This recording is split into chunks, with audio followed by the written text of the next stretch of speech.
Olá, bom, hoje então a gente conversa um pouquinho sobre os quadrinhos e o mangá. Só li um mangazinho esse mês, gente. Neste mês então de julho de 2019. Pois muito bem, vamos começar pelo mangá. Este mês eu consegui dar continuidade aqui ao Boa Noite Pum Pum, né? Porque no mês passado eu pulei esse mangá. Não sei se vocês se lembram, mas no mês passado eu li o Virgem depois dos 30 e aquilo ali acabou comigo, né? Não ia dar pra ler Boa Noite Pum Pum naquele mês, não. Mas esse mês, então, eu peguei o volume 4. Aliás, eu comecei o mês, né, nas minhas leituras aqui de quadrinhos e tudo mais, lendo esse voluminho aqui, que, surpreendentemente, não foi tão triste assim. Esse é um volume diferente, né? Ele destoa, né, dos demais, porque alguma coisa de esperança está acontecendo aqui na vida do Pum Pum. Não quero dar spoiler do volume 3, mas uma grande tragédia acontece ali naquele volume, na vida dele, e ele se vê meio que, não vou dizer sozinho no mundo, porque ele ainda tem alguns familiares e tudo mais, mas ele meio que decide viver sozinho, morar sozinho, enfim. Mas o que acontece também aqui é que ele vai, na verdade, reencontrar uma pessoa que ele já tinha encontrado nos volumes anteriores.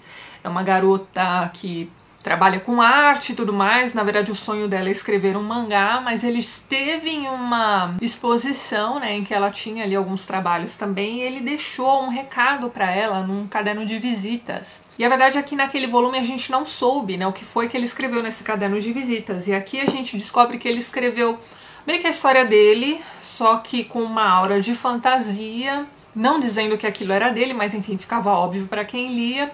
E a garota queria muito transformar aquilo num mangá.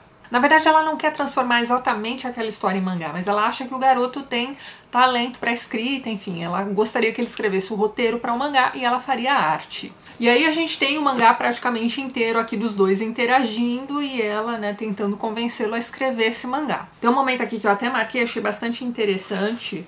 Eles vão se envolver afetivamente falando também.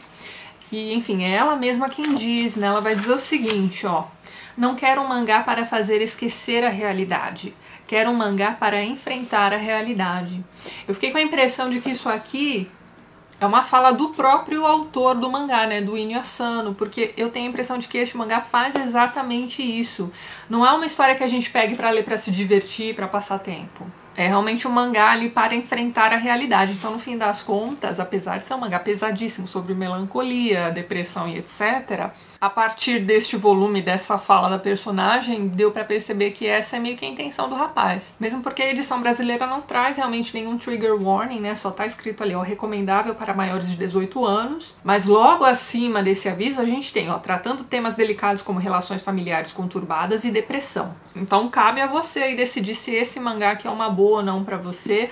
Mas assim, a partir do relacionamento com essa garota que vai incitá-lo a escrever, colocar o lado criativo dele em ação, aparentemente, né, tendo essa função, esse trabalho, entre aspas, né, isso pode, de repente, tirá-lo dessa melancolia toda que vem perpassando os últimos volumes. Ele continua obcecado com a garotinha por quem ele se apaixonou quando criança, continua se sentindo extremamente culpado pelo que ele fez com ela, continua vendo essa menina em todos os lugares, inclusive no metrô, enfim. Ele procura pra caramba por essa menina ainda, né? Ele já é um adulto aqui, já passou dos 18 anos. Mas enfim, a partir do relacionamento com essa menina que quer desenhar seu mangá, a gente tem aqui alguma coisa de esperança, né? Ao final deste volume. O que é um alívio, não é mesmo? Mas enfim, depois vocês me contam o que vocês acharam do volume 4. Aí na sequência, vamos conversar logo sobre Druna. Eu fechei o mês, na verdade terminei de ler ontem, né? Fiz a postagem no Instagram. Mas a gente já tira isso aqui do nosso caminho, certo? Porque eu sei que é uma coisa meio problemática falar sobre Druna. É uma publicação que divide opiniões, mesmo o pessoal que gostou parece que pisa em ovos na hora de falar publicamente sobre essa HQ. Ficou um climão meio esquisito por conta da publicação desse livro. Inclusive desconfio fortemente que é por causa desta publicação que eles estão publicando aquele Jane, mas enfim. Ainda não recebi meu exemplar de Jane, depois a gente conversa sobre isso, mas tá. Druna é uma HQ então criada pelo Sarpieri e assim, um artista italiano fazendo um quadrinho erótico, né? A gente já conhece Milo Manara. Gente, eu li Milo Manara, eu devia ter, sei lá, uns 16, 17 anos. Fiquei chocada? Não, né? Mas eu lembro de ter ficado intrigada a ponto de ler, né, o Clique praticamente inteiro. Então, assim, acho que eu li tudo do Clique. E, enfim, esse foi meu primeiro contato com quadrinhos eróticos. Depois de adulta, eu li aquele do Guido Crepá, a adaptação para a história de Ó, que já tem uma outra pegada, uma coisa mais dramática, é um quadrinho bonito pra caramba, mas também bem pesado, mesmo porque já envolve ali um pouco de sadomasoquismo, enfim. Agora, né, estamos aqui lendo Sarpieri. Eu tô com um pouco de medo de mostrar as imagens aqui pra vocês, porque é realmente bastante forte, viu, gente? Não vou mentir, não. Em praticamente todas as páginas, a gente tem uma Druna bastante vulnerável, digamos assim, sem suas roupas, e eu não quero ser censurada aqui no YouTube. Bom, tá aqui, temos um spread aqui que eu acho que eu posso mostrar pra vocês. A arte é belíssima. Deixa eu ver se eu encontro aqui uma Druna mesmo que eu possa mostrar pra vocês. Acho que aqui no final tem um desenho meio pin-up dela. Não dá pra mostrar, não. Mas enfim. Aqui, ó. Isso aqui tá legal.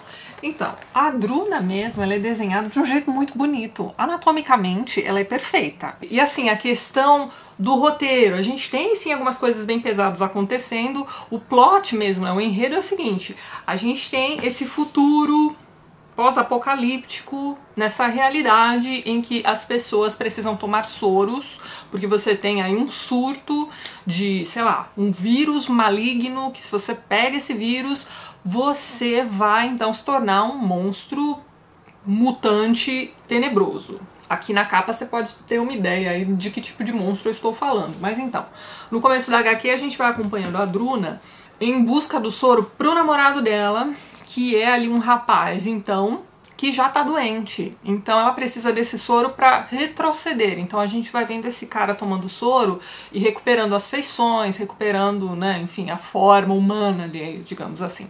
Mas ele precisa constantemente desse soro. Já a Druna, não é explicado aqui exatamente, mas assim, ela foi muito bem cuidada por esse namorado, inclusive a impressão que dá é que ele dava suas doses a ela e por isso ela continuou perfeita, entre aspas, e ele não, e ele sucumbiu. Então agora ela retribui de alguma forma, mas assim, você vai vendo pelo desenho do Sarpieri que ela é a única que tem viço. Os demais humanos que ainda não foram acometidos pela doença, eles todos são esquisitíssimos. A gente tá falando de um futuro pós-apocalíptico, meio Mad Max mesmo. As pessoas estão meio, né, como é que vamos dizer, desfiguradas, imundas, então assim, muito maltratadas, o planeta está nesse estado, né? Mas então, Druna precisa desse soro não só para si mesma, mas também para o seu ser amado, não é mesmo? E como é que ela consegue isso? Fornecendo algum tipo de serviço para esses médicos que possuem, né, esse soro. Então o que ela vai fazer? Ela vai usar sexo. Mas assim, ela usa sexo para obter vantagens, para obter aquilo de que ela precisa. E não é uma coisa, como é que eu vou dizer, tão forçada assim, porque Druna é uma mulher que gosta de sexo. Não vou dizer que ela é uma ninfomaníaca, mas ela é uma mulher que aproveita aquelas relações também. E é dessa forma, sendo praticamente a única mulher com vício, né, enfim, não acometida pela doença, sendo bonita pra caramba, porque veja bem, minha gente, olha o cabelo de Druna, só pra vocês terem uma ideia. Ela é uma mulher lindíssima e tudo mais que vai usar o sexo para sobreviver, sim. Só que além dessa história pessoal da Druna, que vai galgando posições, e quando a gente descobre exatamente onde é que eles estão, não vou dizer pra vocês, mas dá um certo choquezinho. Isso vai acontecer acho que no final da primeira história. Esse primeiro volume contém as 4 primeiras histórias, né? Essa não é uma HQ tão antiga, ela é de meados dos anos 80, se eu não me engano. Mas até o ano passado, se eu não me engano, ainda tinha Druna nova saindo por aí. São HQs que levaram um tempão para serem produzidas, enfim. É muito bonito, eu gostaria muito de poder mostrar para vocês. Mas é uma HQ que trabalha sempre no limiar entre o grotesco e o belo. Então você tem aqui cenas pesadíssimas de sexo, sim, apesar deste quadrinho ser considerado um quadrinho erótico. E aí a gente tem que pensar na diferença entre pornografia e erotismo. Pergunto a vocês, será que a grande diferença é mostrar penetração? Porque se for, realmente a gente tem diversas insinuações de que isso está acontecendo aqui, mas a gente não vê o close, se é que você me entende, entendeu? Se bem que a gente tem aqui algumas cenas de felação. muito bem desenhadas, diga-se também. Então, assim, é uma HQ que só merece elogios? Se você colocá-la dentro de seu contexto, sim. Se a gente colocar no contexto de 2019, em que tudo é problematizado, meu amigo... Porque veja bem, você pegou um quadrinho desse aqui pra ler, você pagou caro, porque essa aqui é uma HQ que custa acho que mais de R$100. Então, assim, é o primeiro volume, né? Serão 3. Eles estão com um projeto muito bacana, né? Então, junto ao terceiro volume, você vai receber também o box pra guardar os 3 bonitinhos. Mas então, não é uma coisa barata que você vai comprar só pra... deixa eu comprar aqui pra falar mal. Não é isso. Você vai gastar seu dinheiro se você tiver interesse num quadrinho erótico de ficção científica. E você só vai fazer isso se você for maior de idade. E outra coisa, sim, a gente tem cenas de estupro aqui. Mas, de novo, você é um adulto lendo um quadrinho erótico de ficção científica. Eu gosto de acreditar que você tem discernimento. Eu até vi um pessoal dizendo que Druna faz apologia ao estupro. Gente, primeira coisa que você precisa fazer é olhar no dicionário o que significa a palavra apologia, tá? Então, assim... Em absolutamente todos os momentos, mais de uma vez que isso acontece, em que a gente tem aqui uma cena de estupro, é abominável. Mas é isso, minha conclusão final é a de que dentro de seu contexto, tá, é uma baita de uma HQ e aquilo, vou repetir, é para maiores de 18 anos, tá? Que fique bem claro e é isso aí. No fim das contas eu achei bem interessante o trabalho, sim. Esse mês eu terminei também a leitura do Paraíso Perdido, inclusive terminamos, né, porque a gente fez leitura conjunta aqui no canal, e a gente acompanhou a leitura do livro do John Milton com a HQ lançada pela Dark Side no ano passado, ou retrasado, agora eu já não me lembro. Isso aqui então é o Paraíso Perdido do John Milton, adaptado para quadrinhos pelo Pablo Auladel. Gente, esta HQ é lindíssima. E assim, ela é um olhar muito interessante sobre a obra do John Milton, que é então aquele reconto de Gênesis da Bíblia, né? Então a gente vai acompanhar aqui a história da queda de Lúcifer, a criação do inferno, e a gente vai ter Lúcifer então tentando se vingar do pai, fazendo o quê?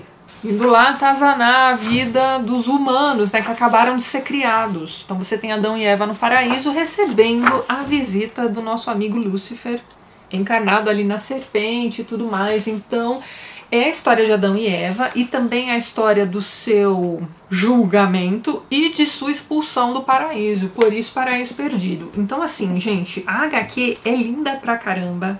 Tô tentando mostrar o traço aí pra vocês. Cada um dos quadros me parece uma obra de arte. Eu gostei demais da arte dessa HQ, gente. A adaptação é super bem feita, a gente tem praticamente toda a história, né, do Paraíso Perdido aqui. É que, obviamente, né, você tem aí um livro clássico escrito no século XVII, um livro bastante denso e tudo mais, e a adaptação é lógico que vai deixar muita coisa de fora, mas o grosso da história está aqui. A gente nota aqui o respeito que o Auladel teve a obra do Milton ao criar essa HQ, é uma coisa lindíssima. Algumas falas foram retiradas realmente do Paraíso Perdido, mas é aquilo, né? Se você só leu a HQ, você não conhece todos os pormenores do Paraíso Perdido. Eu recomendo fortemente que você leia o livro e assista aos vídeos aqui do canal. A gente fez então um vídeo para cada capítulo, né? As discussões estão rolando ainda nos comentários. Então assim que você resolver ler o livro original e acompanhar com a sua HQ também, não deixe de conferir a playlist aqui do TLT, certo? E a HQ é maravilhosa, ela se basta. Não vou dizer pra vocês que, nossa, se você leu a HQ, você não entendeu o Paraíso Perdido, não é isso. Mas não é original, né? Recomendo fortemente que vocês leiam em algum momento da vida a obra do Milton. E eu li também o relatório de Brodeck. Essa aqui é a adaptação, então, do Malu Lacenet, e eu fiz aqui no canal um vídeo sobre o livro comparando com a HQ também. Então não vou me estender muito, o link vai estar lá embaixo na descrição do vídeo, tá, gente? Mas então, a adaptação é uma coisa incrível. Eu gostei demais da HQ, mas, gente, o que que acontece? O meu grande problema com essa HQ foi ter lido o livro primeiro, e é um livro que não saiu no Brasil ainda, enfim, eu tive que ler a tradução para o inglês, porque o original é em francês, meu francês ainda, infelizmente, não dá para isso. O livro do Philippe Claudel é a coisa mais linda deste mundo, vejam lá meu vídeo, e não deixem de dar joinha, gente. Quanto mais joinhas aquele vídeo tiver, maior a chance de alguma editora, enfim, se interessar por publicar aquele livro. E vendo lá aquele vídeo, vocês vão entender direitinho, lá eu me estendo bastante, porque a minha leitura daquele livro teve pouquíssimo a ver com essa adaptação para o quadrinho. A arte realmente não se aproximou daquilo que eu imaginei. Mas então, comentando com vocês um pouquinho do enredo do relatório de Brodeck, a gente vai ter o seguinte. O Brodeck, do título do livro, é um rapaz responsável por escrever relatórios sobre o vilarejo em que ele vive e enviar, sei lá, para o governador. E são relatórios assim sobre a flora, a fauna, sobre quem morreu, quem nasceu, resumidamente sobre a vida daquela cidade, né? Então, quando acontece um assassinato nessa vila, os moradores, né, todos eles responsáveis pela morte dessa pessoa, vão pedir para o Brodeck escrever um relatório eximindo, né, todas essas pessoas envolvidas da culpa. Quem é essa pessoa assassinada? Essa pessoa assassinada é um estrangeiro, que dentre outras coisas é também um artista. Só que os quadros que ele pinta são tipo ali os quadros do Retrato de Dorian Gray. Vocês já leram esse livro do Oscar Wilde? Se nunca leram, gente, é desperdício de vida. Vocês têm que ler o Retrato de Dorian Gray. Mas então, você tem ali então quadros que mostram a realidade das pessoas, né? Então o Wanderer, né, esse outro, esse estrangeiro, um belo dia vai fazer quadros ali sobre essas pessoas, sobre esses moradores, e vai expor nesses quadros todos os crimes que eles cometeram.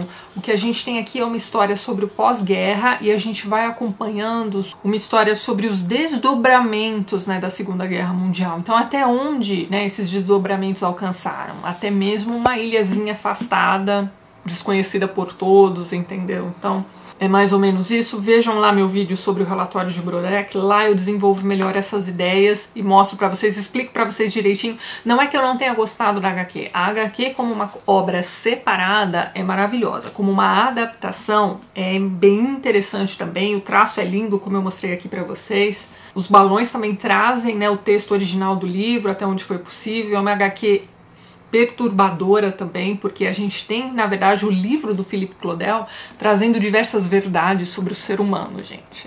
O livro é espetacular, é um dos melhores livros que eu já li na minha vida. Então, depois de ter lido o livro, eu peguei a HQ e aí o que aconteceu? Continuei achando o livro muito melhor do que a HQ, certo? Mas eu tenho certeza de que todo mundo que só leu a HQ e não conhece o livro gostou pra caramba. Por um lado, é até bom que o livro demore para sair aqui no Brasil, porque as pessoas já vão ter esquecido da HQ, né? Vão poder, sei lá, formar as imagens na cabeça conforme a leitura vai correndo, porque aquele é um livro que me lembrou em diversos momentos também fábulas, histórias infantis, contos de fada. Vejam o vídeo para vocês entenderem direitinho do que eu estou falando, certo? Bom, minha gente, então é isso. Essas foram as HQs lidas este mês. E como vocês puderam ver, este mês eu gostei de tudo que eu li, não é mesmo? Mas eu separei 2 itens que estão aqui comigo já tem um tempinho. Eu recebi da editora e eu decidi que eu não vou ler, então vou passar para vocês, certo? Então este vai ser o sorteio deste mês. Eu tenho aqui 2 exemplares da editora Mitos. Um deles é a adaptação para quadrinhos de A Guerra dos Mundos, do H.G. Wells. H.G. Wells é um autor estranho pra mim, gente. Eu não gosto de nenhum desses livros famosos dele, sabe? O Homem Invisível. O único livro dele que eu li e que eu lembro de ter gostado, mas não a ponto de dizer, nossa, que livro maravilhoso, vou querer reler um dia, é um livro dele chamado A Ilha do Dr. Moreau. Tem vídeo aqui no canal, inclusive. Mas ele tem alguns contos de terror muito bons, então eu sou aquele tipo de pessoa que ainda está esperando alguma editora algum dia lançar aí uma coletânea de contos dele, porque os contos de horror dele são realmente muito bacanas, mas enfim. Então tá aqui um exemplar de A Guerra dos Mundos em quadrinhos. É uma edição bem bonitona em capa dura, enfim, eles chamam aqui de Gold Edition. E tem também da mesma Gold Edition, da mesma editora, o exemplar de Eric, o Trono de Rubi. Tem um baita de um elogio do Alan Moore aqui atrás, enfim. Que é baseado aí em algum grande livro de literatura fantástica, né, enfim. Não me chamou a atenção, então vou passar para vocês esses 2 exemplares, certo? Para participar do sorteio de quadrinhos e mangás do mês, dê uma olhadinha lá embaixo na descrição desse vídeo, vocês vão encontrar o formuláriozinho, tá? É só preencher para mim com o seu nome completo, seu endereço de e-mail e o seu perfil aqui no YouTube. Afinal de contas, eu preciso checar se você realmente é inscrito aqui no TLT, certo? Este é um sorteio somente para inscritos. O resultado, como de costume, será divulgado lá no Facebook do canal, que é uma página aberta, você não precisa seguir, é só entrar lá no dia e horário combinado, tá, gente? Na quarta-feira que vem, dia 31 de julho, eu vou colocar o resultado desse sorteio de quadrinhos lá no Facebook do canal. Os links para as minhas redes sociais estão sempre na descrição do vídeo, tá, gente? Às 10 horas da manhã, certo? No dia 31. Então não deixem de preencher o formulário. Ah, sim, é um sorteio somente para quem tem endereço aqui no Brasil. Então é isso, minha gente, boa sorte. E agora eu vou conversar um pouquinho com vocês sobre as séries que a gente anda assistindo, certo? Bem, a gente viu a terceira temporada de Stranger Things, eu gostei pra caramba, eu vi muita gente reclamando e não entendi muito bem por quê. Enfim, tem um pessoal dizendo que já devia ter terminado na segunda temporada, que essa temporada foi meio desnecessária e tudo mais. Tudo bem que a gente teve ali a perda de alguns personagens, mas se a gente parar pra pensar em jornada do herói, e aparentemente é isso que a série está fazendo, né? Está transformando aqueles personagens, né, infantis e adolescentes em heróis, eles vão precisar passar por perdas. Do jeito que a coisa terminou, né, não sei se vocês ficaram um pouquinho depois dos créditos, né, era pra ter ficado, porque teve, né, uma continuaçãozinha ali, né. Ali a gente já teve uma dica de que, na verdade, pelo menos uma das perdas, né, não foi tão perda assim. Mas então, afora essa reclamação, eu não tive reclamação nenhuma, pra mim foi mais uma temporada altamente satisfatória. Eu gosto pra caramba da história, eu acho a recriação dos anos 80 ali naquela história sensacional, né? Eles recriaram um shopping center, gente. Tem cara de shopping dos anos 80 mesmo, aquele negócio. Trilha sonora também. Até o Winona Ryder parou de me irritar, né?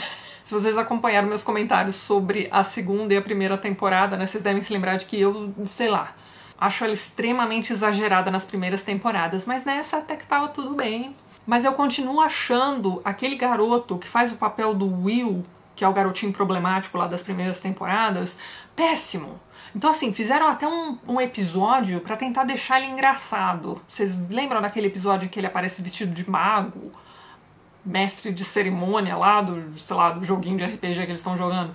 Gente, aquilo era pra ter sido engraçado. E eu só queria me esconder. Achei aquilo forçado demais. O ator é ruim. Então, assim, eu fico pensando, né, até que ponto os produtores de uma série como essa, né, que você acaba contratando aquelas crianças quando elas ainda são engraçadinhas, né, e de repente elas vão crescendo e elas deixam de ser engraçadinhas como elas eram, né, enfim. Até que ponto você vai levando um personagem chato pra caramba como aquele, na minha opinião, por conta do ator que é ruim, os outros garotinhos são ok, são engraçadinhos pra caramba, enfim.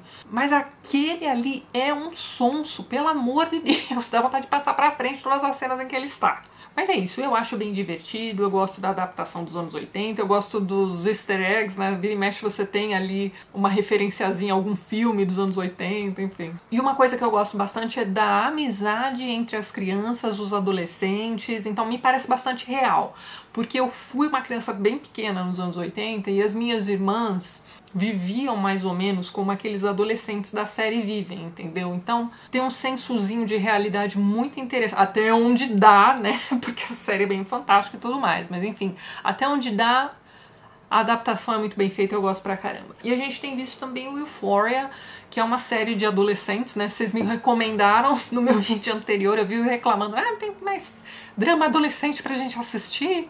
Eu sou da época em que, né, a gente tinha, sei lá, Dawson's Creek, DLC, One Tree Hill, sempre tinha ali alguma série adolescente de high school que era legal acompanhar.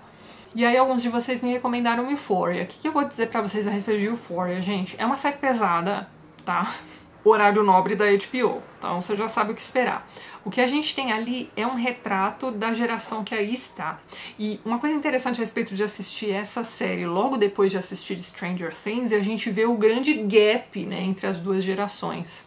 Uma da qual, de certa forma, eu fiz parte e, de certa forma, eu faço parte dessa geração também, porque, por definição, eu sou millennial também. Eu entrei no mercado de trabalho exatamente no ano 2000. Então, o boom da internet já tinha acontecido ali, enfim. Eu sou uma entre-safra, certo? Mas, de qualquer forma, eu gostei bem mais, ainda não acabou, né, a primeira temporada, então eu estou gostando bem mais de Euphoria do que de 13 Porquês. Achei aquilo ali uma grandíssima porcaria, inclusive me disseram, e eu não sei se é verdade, depois vocês me contem, que cortaram a cena de suicídio da série, como se aquilo ali fosse fazer a série ficar boa, mas tudo bem. Achei aquela série péssima. Mas então, Euphoria é uma série bem melhor do que 13 Reasons Why, apesar de ser uma série bem mais pesada. Temos suicídio, pelo menos não até agora, mas a gente vai ter ali o desenvolvimento de uma personagem que teve um problema seríssimo com drogas, né, agora, no momento em que nós estamos, ainda, sei lá, no 8º episódio, parece que ela tomou jeito, tá levando a sério o rehab e tudo mais, enfim.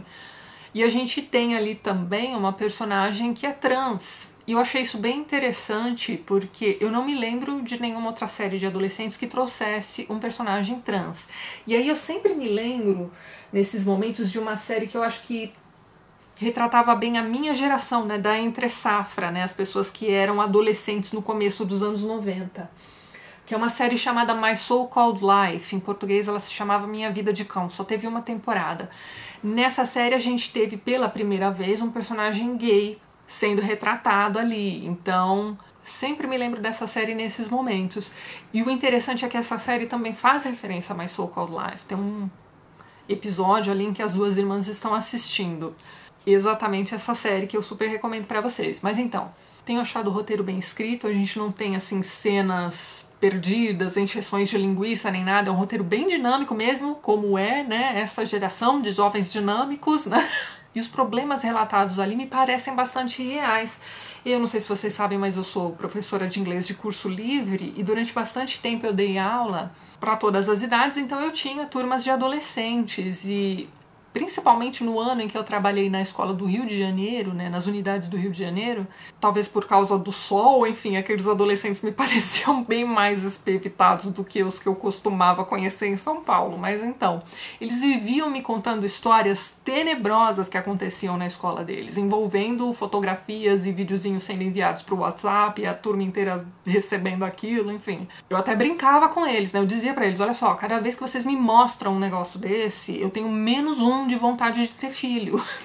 Mas isso não fazia com que eles parassem de me contar as histórias escabrosas. Então, sabendo que essas coisas acontecem, a gente vê essa série e a gente fica assim, É lógico que é uma série que vai colocar uma lupa na tua cara. Não é um negócio agradávelzinho de assistir, não é uma história bonitinha, você não tem um romancezinho. É um chute no estômago atrás do outro, mas ainda assim é uma série que eu recomendo. Enfim, depois vocês me contem o que vocês estão achando de Euphoria. E é isso, minha gente.